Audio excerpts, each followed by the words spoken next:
Good afternoon, my fellow Trumpers.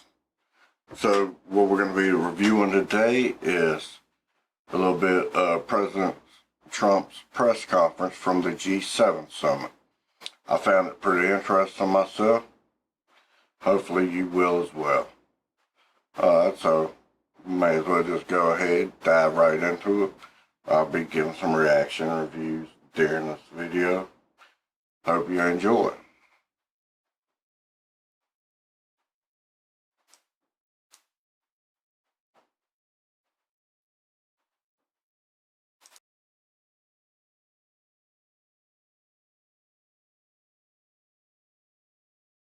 Billions and billions coming in, and I think we're going to get there. I do. I believe it more strongly now than I would have believed it a while ago. We're going to get there, and we're going to have a really, we're going to have a fair deal. But remember this, when you say fair, China's been taking out of this country $500+ billion a year for many, many years. Many, many years. It was time to stop. As a private person, I used to talk about it. It's one of the reasons I'm president. And we're in a great position. Our country's doing well. Our unemployment numbers are the lowest they've been in over 50 years. Our unemployment numbers for African American, Asian, for Hispanic are the best they've ever been. But yet, the news media, well, the liberal news media would have you to believe that's a lie. But you can go check it out yourself. Probably should have had my little statistics up, but I mean, you can go find it yourself. Just Google it. Anything you want to. Google will show you the truth on that one. It's true. The unemployment among black people are lower than they've ever been. They're working. Good job to my president and your president. All right, let's continue watching. Historic numbers. We're in a very strong position. Our consumers are strong. Walmart just announced numbers that were, mind-boggling numbers. It's a great poll right there. That's the ultimate poll. How are the retailers doing, and how are certain companies doing? So we're doing very well, and I think that we're going to make a deal with China, and I think eventually we're going to make a deal with Iran too. It's not a question of behavior. I think they want to make a deal, and I think they should make a deal, and I think if they don't make a deal, it's going to be very bad for China. And I very much appreciate the fact that they came out last night, very late last night, and they said, they want to make a deal. They want it to be under calm circumstances. It was a little different kind of a statement. I thought it was a beautiful statement. I thought it. Yeah, now I'm not sure if a lot of y'all been following this like I have. Now, I can't report the exact numbers of China's stock, how it went down. But with everybody freaking out, well, Trump's about to cause a recession here in America and stuff. Well, guess whose else numbers went down? China's. But that shows that Trump's got the tiger by the tail on that one. Because they want to talk to him, figure out what they're going to do to make things better with this trade deal, try to get everything on that works for both people. What Trump's not trying to do is what every other president has done and continue buying stuff from China. And a lot of people can say, yeah, Trump stuff's made in China. Well, think about it. If there actually becomes a time to where America is ruling, well, not ruling, but is making most of the stuff here between raw materials and everything else, the materials cost will be a lot cheaper than if we bought it from China. We just got to get it there, and then Trump can bring his own stuff back. He's not a dummy. He knows that he's got to get his stuff made cheap right now too. But it's supply and demand. If we can supply it for cheaper, we'll get a lot more demand here to make people stuff.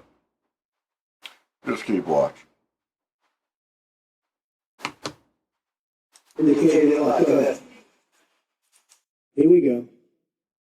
I actually have a question for you on next year's G7 summit, but can I just clarify something you said? You mentioned earlier today. One question. Go Well, ahead. let me do the clarification and then I'll get to the question. No. You talked about One calls question. with China and a breaking news alert. I'm trying Yeah. to understand what specifically you heard from China. And on next year's G7, you alluded today, dropped several hints about Miami, about Doral, and Yeah. hosting next year's G7 at your property. What reassurances, if any, can you give the American people that you are not looking to profit off the presidency? Well, I'll tell you what. All right, so I had to once again pause it there. The lady's over here asking about how can he promise America that he's not going to profit off the presidency. Well, can I remind everyone that so far President Trump himself has not accepted one paycheck from the American people as president. He always gives it to some other organization. Like, I want to say the last one was for Surgeon Generals. Might have been for Homeland Security. But he signed his check over to other people. That's $400,000 a year that he should, as president, be pocketing. But he doesn't think he needs it. He knows he doesn't need it. So therefore, he hasn't made any there. Now, of course, I'm sure somewhere his properties might make a little bit of money. I mean, it is what it is. He's not going to be able to touch that money until after he served his time as president. But anyway, let's just continue on watching.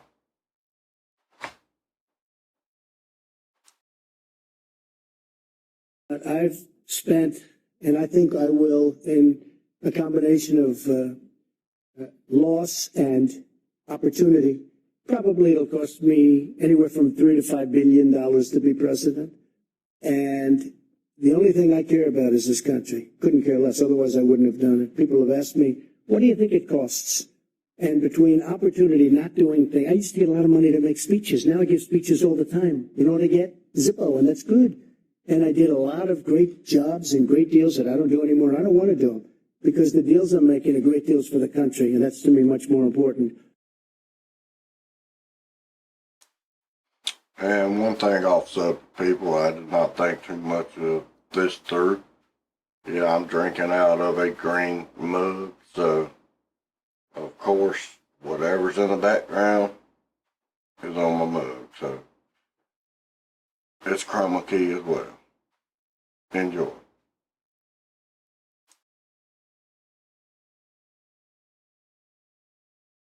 Doral happens to be within Miami. It's a city. It's a wonderful place. It's a very, very successful area of Florida. It's very importantly only 5 minutes from the airport. The airport's right next door. It's a big international airport, one of the biggest in the world. Everybody that's coming, all of these people with all of their big entourages come. It's set up so, and by the way, my people looked at 12 sites, all good, but some were 2 hours from an airport, some were 4 hours from, I mean, it was so far away. Some didn't allow this, or they didn't allow that. With Doral, we have a series of magnificent buildings. We call them bungalows. They each hold from 50 to 70 very luxurious rooms with magnificent views. We have incredible conference rooms, incredible restaurants. It's like such a natural. We wouldn't even have to do the work that they did here, and they've done a beautiful job. They've really done a beautiful job. And what we have also is Miami. And we have many hundreds of acres so that in terms of parking, in terms of all of the things that you need, the ballrooms are among the biggest in Florida and the best. It's brand new. And they want that. My people wanted it. From my standpoint, I'm not going to make any money. In my opinion, I'm not going to make any money. I don't want to make money. I don't care about making money. If I wanted to make money, I wouldn't worry about $3 billion to $5 billion, because that's what, I mean, at some point I'm going to detail that and we'll show. But I think it's just a great place to be. I think having it in Miami is fantastic, really fantastic. having it at that particular place because of the way it's set up. Each country can have their own villa or their own bungalow. And the bungalows, when I say, they have a lot of units in them. So I think it just works out well. And when my people came back, they took tours. They went to different places. I won't mention places, but you'll have a list because they're going to give a presentation on it fairly soon. They went to places all over the country. And they came back and they said, this is where we'd like to be. Now, we had military people doing it. We had Secret Service people doing it. We had people that really understand what it's about. It's not about me. It's about getting the right location. I think it's very important. Jonathan? Trying to boost your own brand. Not at all. Go ahead, Jonathan. Thank you, Mr. President. President Macron said he'd like to see talks between you and President Rouhani within weeks. Does that sound realistic to you? Could you see yourself in talks with the Iranians within weeks? Well, it does. I don't know the gentleman. I think I know him a little bit just by watching over the last number of years what's happened. Tell you one thing, he's a great negotiator. But I think he's going to want to meet. I think Iran wants to get this situation straightened out. Now, is that based on fact or based on gut? That's based on gut. But they want to get their situation straightened out, Jonathan, and they're really hurting badly. Their inflation, as you know, because I saw you reporting on it, their inflation is through the roof. Their economy is tanked entirely. The sanctions are absolutely hurting them horribly. I don't want to see that. I don't want to see that. They're great people. I don't want to see that. But we can't let them have a nuclear weapon. Can't let it happen. So I think that there's a really good chance that we would meet. Jeff, please. Thank you, Mr. President. Another follow-up from what the president of France said. He said that there might be a need for compensation to Iran. Would you, given all of the criticism you've made of the JCPOA and the money that they got, be open to giving Iran compensation if it met some of the criteria that you laid out? What he's talking in terms of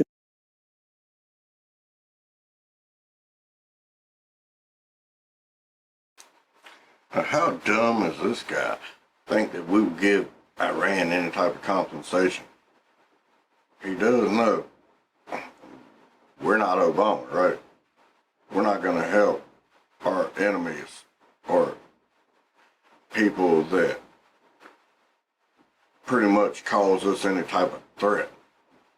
Why would we help them? If you're broke, you're broke. You don't need our money, you should figure it out yourself. Trying to cause so many different wars and stuff. America itself is broken. Not broken, but broke. We can't afford to help anyone else out.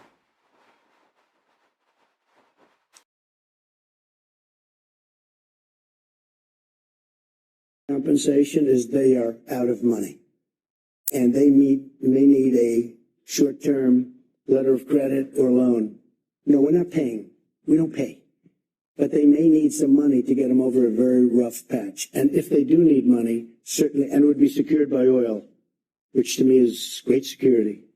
And they have a lot of oil, but it's secured by oil. So we're really talking about a letter of credit type facility. From the U.S. or from? It would be from numerous countries, and it comes back. It would expire. It would be paid back immediately and very quickly. Yes, go ahead, please. Go ahead. Yes. Thank you very much, Mr. President. Nawaz Aoyama with the Asahi Shimbun, a Japanese newspaper. Good. Just left. Now the Your U.S. Prime Minister, Abiy. Good man. Great man. Okay, and now the U.S. and Japan have an agreement in principle, which you said is a tremendous trade deal for the United States. So And for Japan, I would yes. say. So are you still considering imposing Section 232 tariffs on Japan's auto exports to the United States on national security grounds? Give me 1 second. I'm going to show you what Japan's 230 tariff is. So, as you see, what Section 232, the tariffs are for that is steel and aluminum tariffs. On March 8, 2018, U.S. President Donald Trump signed 2 proclamations placing tariffs on imports of steel and aluminum. The tariffs are authorized under Section 232 the Trade Expansion Act of 1962 on the grounds of national security. The presidential order imposes a 25% tariffs on imported steel and a 10% on imported aluminum, which came into effect in March 23rd, 2018. So, Trump says, no, we ain't doing that no more. I mean, we're not paying that much. We're going to have to negotiate, figure out what we're going to do. All right, well, let's continue on. Japan's auto exports to the United States on national security grounds? Not at this moment, no. Not at this moment. Well, it's one of the reasons we made the deal, but no, not at this moment. It's something I could do at a later date if I wanted to, but we're not looking at that. We just want to be treated fairly. You know, Japan has had a tremendous trade surplus with the United States for many, many years, long before I came here. And I'll tell you something, we're transforming our country. We're taking these horrible, one-sided, foolish, very dumb, stupid, if you'd like to use that word, because it's so descriptive. We're taking these trade deals that are so bad and we're making good, solid deals out of them. And that's transforming our country. That will be transformative and very exciting, I think, for our country. Very, very exciting. Please go ahead. Go ahead. Thank you, Mr. President. Well, I didn't actually say you. I said the woman behind you. So why don't we do her first? You've been asking a lot of questions all day long. Thanks, Mr. President. Yamiche Shelton. Can't say I don't give you access, right? Go ahead. Thanks, Mr. President. Yamiche Shelton with PBS NewsHour. Yes. Why do you think it's appropriate to invite Russia to the G7, given that they've meddled in the 2016 election? And are you worried that if Russia does come to the G7, that it might hurt you politically? All right, now this one really got on my nerves when I watched this before and stuff. Worried about why it's important to invite Russia for this reason, that reason. I mean, does anybody not know the old saying? You keep your friends close, but your enemies closer. I'm not saying Russia's our enemy, but I'm saying just because we may have had this problem, that problem with them still, you need to know what they're always doing. You invite them. Then also at the same time, you're extending the olive branch. Now for the people that don't know, an olive branch is a sign of peace. But let's go back and watch this lady.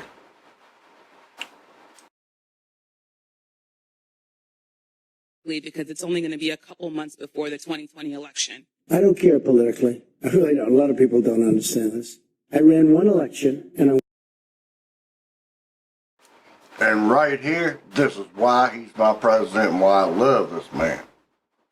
Because they were talking about politically what he's going to do, and he says he does not care about politics or being political.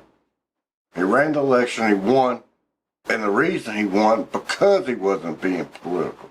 Like everybody else, well, I'm going to do this because of this law, that law, blase, blase. He did this. He ran for president because he wanted to actually make a change. He didn't want to sit here, do the same crap that's been going on for years with president after president, senator after senator. Oh, I'm going to do this. Then you turn around, you don't do it. But then at the same time, you're taking all the money from the taxpayers. But nobody's seeing results. He's got nothing to lose by not getting reelected. But we have everything as American, patriots to gain from this. Of him getting elected. Now, if he does not get reelected, people, y'all aren't seeing it now. You want to call them racist this, racist that. But do you really want to be in a socialized country? I know I don't. I want my money to be my money. I don't want to pay for everybody else's ways of living. Which, if we go socialized, we're all gonna be living the same and it's not gonna be great. Forget getting hair, nails done, eating out all the damn time. It's not gonna happen.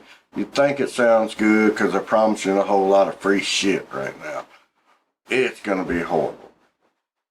I mean, look into socialism, capitalism, and then look into America. See how much better you have it here than some of these other countries. Want to play these games? Play them. Have you ever heard that saying? Play stupid games, win stupid prizes. Vote Democrat. We're all screwed. It's not going to just be you're screwing over Trump or the Republicans, screwing over yourself, your family, and your country. But all right, we're going to keep on watching. One happened to be for president. I don't care politically. I'm going to run another election. I think I'm winning based on polls that we see. Whether I win or not, I have to do the right thing. So I don't do things for political reasons. Is it good? Probably not. Maybe it is. I mean, a lot of people are smart. A lot of people say having Russia, which is a power, having them inside the room is better than having them outside the room. By the way, there were numerous people during the G7 that felt that way. And we didn't take a vote or anything, but we did discuss it. I'm sorry, but didn't that lady look like she just lost her best friend? Her best friend being a cake? I mean, for real. She looked pretty damn sad, what he said, because she was hoping he was going to say anything other than what he said that she could twist and turn in her interview or in her vlog or whatever later on. And he just said it himself. He wasn't afraid to say it. Look, I don't care. Elect me, don't elect me. I'm pretty sure I'm going to get reelected. But at the same time, I'm not a politician. So it's not going to hurt me, it's just going to hurt you. I'm a billionaire already. So whatever.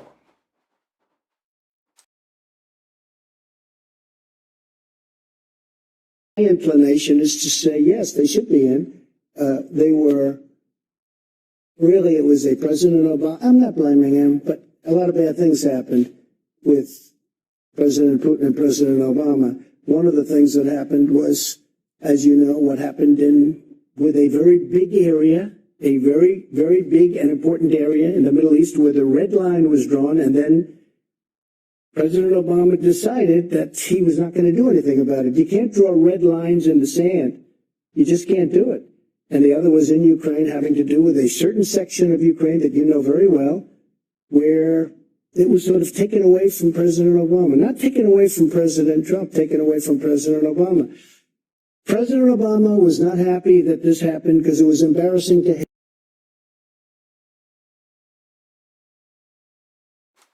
Why the hell does this woman look like she want to cry the whole time?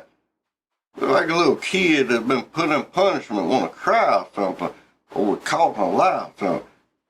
He over there talking about President Obama. I guess maybe that's her cake, President Obama. Cause, you know, I just said she looked like she lost her best friend. Cake. Just saying. Cause look like she about to cry because he over there dissing Obama. I'm sorry. A lot of people got screwed by Obama. I got screwed by Obama. And I knocked on doors for this fool for two terms. I feel good about Obama like a lot of y'all. Guess what? I smartened up. By his darn second term midway through, I figured out, guess what? This dude messed me up bad. I got into the insurance game. And it was the wrong time too, because guess what came out? Oh yeah, Obamacare. Messed up all kinds of stuff. How you go in the insurance game, spend more money than you make out of it? Now you tell me that. Yeah, but that ain't the only time I saw some problems with Obama. Started bowing down to a lot of the wrong people. But all right, we're going to continue watching. him, right? It was very embarrassing to him. And he wanted Russia to be out of the what was called the G8. And that was his determination. He was out. Oh yeah, and on this part with the Obama-Russia thing, let's also remember that he had told President Putin that, Russian president was prime minister at one time, Putin, that after I'm reelected for my second term, we'll be able to talk a little more. Yeah, remember that. But yet, we got Trump that went through all this crap that Russia helped vote him in. But we all forget all the underground stuff that was going on between Putin and Obama, much less Hillary and Bill with Putin. Who knows what all kinds of stuff going on there. I guess we would know more if Hillary ain't clear out her emails, bleach them and all kinds of stuff, and would have been held accountable for it. But all right, we're going to keep on watching. Outsmarted by Putin. He was outsmarted. President Putin outsmarted President Obama. Wait a minute. And I could understand how President Obama would feel. He wasn't happy, and they're not in for that reason. Now, I'm only thinking about the world, and I'm thinking about this country in terms of the G7, whether it's G7, G8. I think it would be better to have Russia inside the tent than outside the tent. Do we live either way? Yes, we live either way. Is it politically popular for me to say that? Possibly not. I think a lot of people would agree with me, frankly, but possibly not. I do nothing for politics. I know a lot of you aren't you're going to smile at that. I do nothing for politics. I do what's right. And people like what I do. But I just do what's right. If I wanted to go strictly by politics, I'd probably poll that. And possibly I'd say, oh, gee, I don't want Russia in. But I really think it's good for security of the world. It's good for the economics of the world. Remember, they're building a big pipeline in Europe going right up to Germany.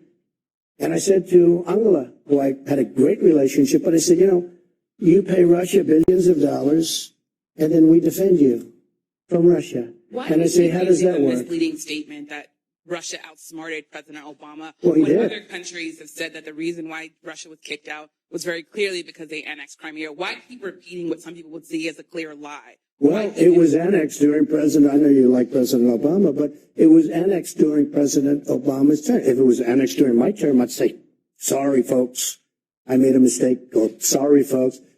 President Obama was helping Ukraine. Crimea was annexed during his term. Now, it's a very big area, very important area. All right, everyone. For you that don't know, this is my cat, Bugs. Bugs, B-U-G-Z-Z. He want to be part of the video, so spoiled. And he can't have somebody talking to somebody else. If he hears you talking, he's over there, wants to be center of attention. Can't do that right now. I'm trying to do this video. So, Bugs, guess what? You're going to have to get in the floor. Yeah, and you got to get your call out more. Everybody say hey and bye to Bugs.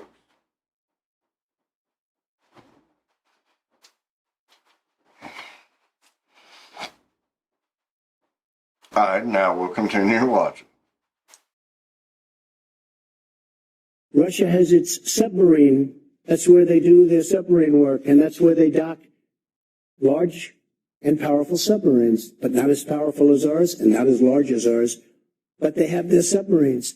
And President Obama was pure and simply outsmarted. They took Crimea during his term. That was not a good thing. It could have been stopped. Could have been stopped with the right, whatever. It could have been stopped. But President Obama was unable to stop it, and it's too bad. Go ahead.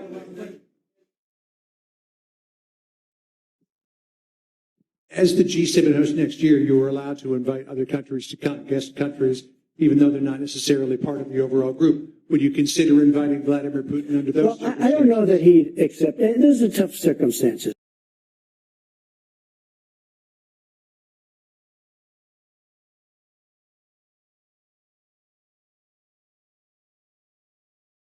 He was a part of G8, and all of a sudden, he's not out or he's not in. So I think, John, actually, that's a pretty tough thing for him. You know, he's a proud person. Would I invite him? I would certainly invite him. Whether or not he could come psychologically, I think that's a tough thing for him to do. You have a G8, now it's a G7, and you invite the person that was thrown out really by President Obama, and really because he got outsmarted. President Obama, pure and simple. And don't forget, it was not just Crimea.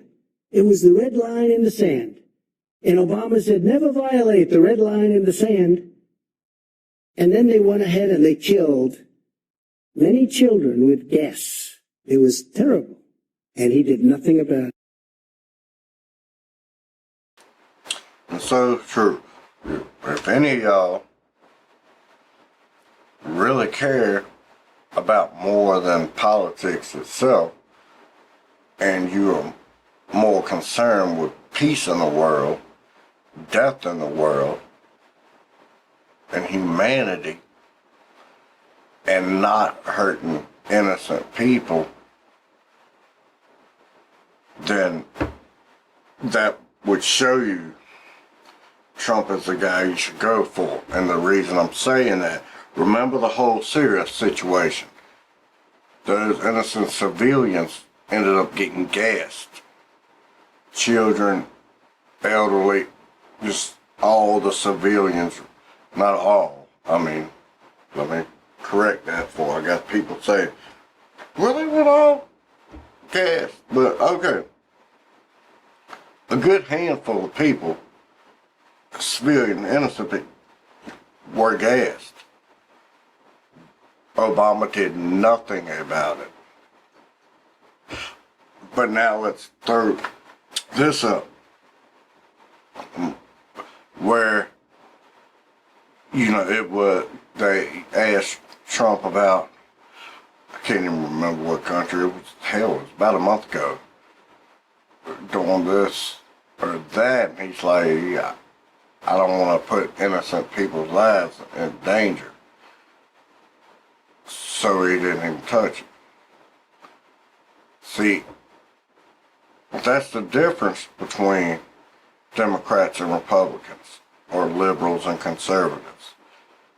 The liberals will talk a nice, peaceful game, but when it comes down to it, they're ready to attack at the drop of a hat.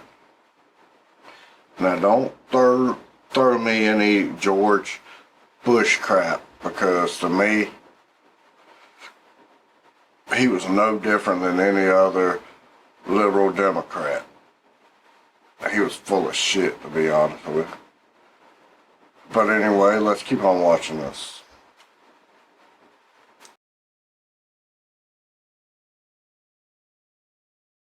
I did, but I was there years later. I did something about it, but I was there late. Go ahead. Thank you, sir. Can you help us understand the timeline on the China calls? Were you referring to the statement by the Vice President? Well, we've had many calls. Secretary Mnuchin is here, and you've had many calls over the last 24 hours, but certainly over the last 48 hours. We've had many calls, not just one. This isn't one. And these are high-level calls. They want to make a deal. And by the way, I think a deal's going to be made, but they want to make a deal. So the Chinese are saying that there weren't any. The Chinese are not saying that. Excuse me, let me explain something. The vice chairman of China, do you get higher than that other than President Xi? The vice president, the vice chairman, it's like the vice president. And that right there is why I love this man. He's like anybody I could be hanging out with, any of my family members, any of my neighbors, any of my friends.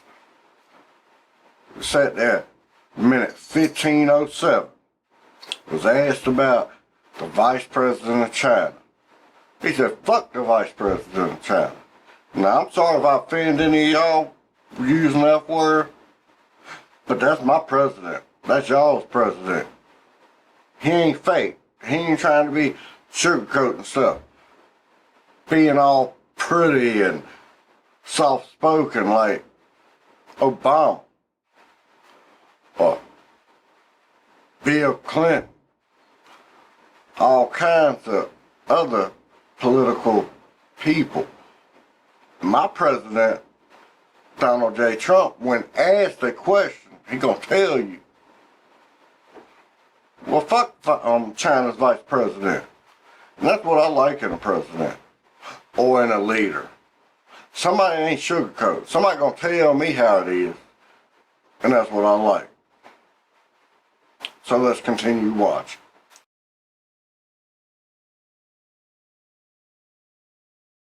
The vice chairman made the statement that he wants to make a deal, that he wants to see a calm atmosphere. He wants it all to happen. That says it there. I don't have to talk about, you folks were reporting before, well, we can't find any phone call. He released a statement. I didn't release it. He released a statement. But there were phone calls, sir. Mr. President, there were phone calls. Numerous calls.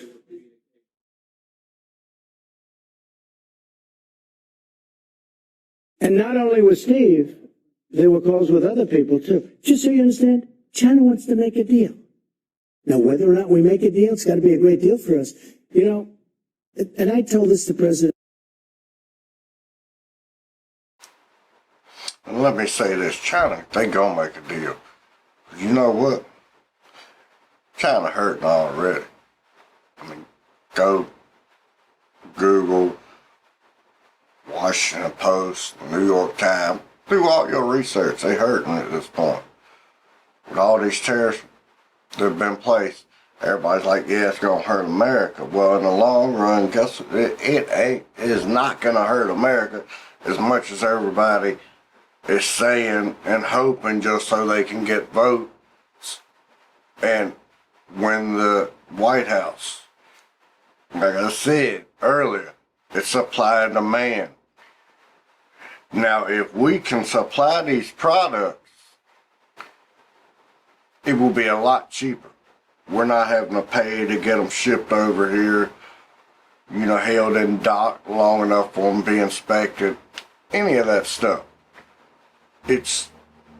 We make it, gives more jobs, because guess what? There gives more jobs to people to make this stuff that would be more expensive any other time if we were dealing with China. But if we cut China out, we're about to really be able to cut unemployment out. Maybe not all the way, but we're going to help the American people make money. Because we'll start handling the raw materials or any materials needed to make whatever we're making that before we had China make. So guess what? You're going to need people to make this stuff. Well, before, when we had it leased out to China, you didn't need as many people. They would make it, ship it over here to warehouses, and we would ship it out. But if we can cut out the middleman and make it all here, we're about to bring a hell of a lot more jobs back to America. So this in itself is a reason to jump on that Trump train for 2020. But let's finish up watching this video. And Xi, who I really respect, I really do. I have great respect, and I like him too. And he's a tough guy, but I have a lot of feeling for President Xi. Very outstanding in so many ways.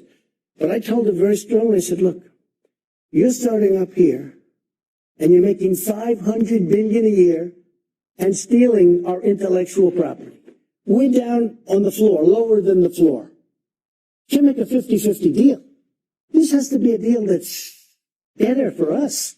And if it's not better, let's not do business together. I don't want to do business. Forget about tariffs for a second. We're taking in tremendous amounts of money. Forget that. I don't want to do business.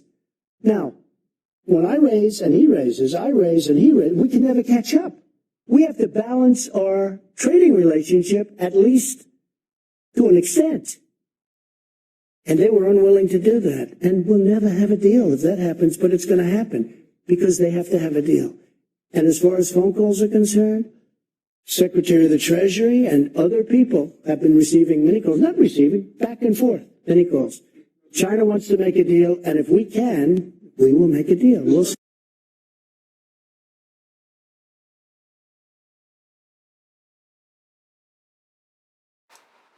All right, so that's the end of this video. So, you know, we covered a lot of things here about re-adding Russia to the G7, which would make it G8 then conference, which just gives you more minds and stuff to do globally for the world. But at the same time, we covered the biggest thing to me. Okay, we just do this, and y'all can watch the video, and you can comment on what you thought of it. The biggest thing to me, I thought, really hit home for the American people, which it should have, is that Trump ain't backing down on these China tariffs. Nor should he. Because China ain't the only person out here that knows how to manufacture or produce stuff. Remember, there was a time when made in America meant something. And we made all the stuff ourselves. Quality don't get no better than made in America. Now we over here outsource stuff and do all kinds of stuff now. But at least there's some type of safe practices in America when you make stuff, unlike China. How many toys can you think of in the past 4 years recalled for maybe lead, mercury, or some type of poison in it that comes from China? Well, see, here in America, we have, what is it, FDA? Well, I know that's Food Drug Administration, but we have so many other ways of dealing with product to make sure it's safe for our children or ourselves. Yet we're not 100% effective. I understand that. But in these other countries, they really don't give a damn. Half of them aren't the ones purchasing their merchandise. They're coming here. They're affecting our children. They're affecting our families. Isn't really not half as much about them being affected by poison or whatever. I mean, it's a country of 1 billion people. It doesn't matter that if they have more than one little girl that kill them off. They don't care about their own. They just care about the money. And it's not the money for their citizens. It's only money for the higher powers. So let me just remind you, when all y'all are sitting there talking shit about Trump, bashing Trump, you just remember, he's the first president in a long time that actually has tried to hold China accountable for overpricing things when they are not safely producing stuff. It's better for us to have this tariff war with China. Bring the jobs back to America. Then we can make sure what goes in these products are safe for our children and families to handle. So with that said, everyone, start thinking a little bit more. I don't care how much you hate this guy. All we have coming from the left right now are a lot of people that just want to be close friends with other countries. Like I said, it goes that old adage. You keep your friends close and your enemies closer. I would rather know more of what's going on around the world, even if we are pissing off people.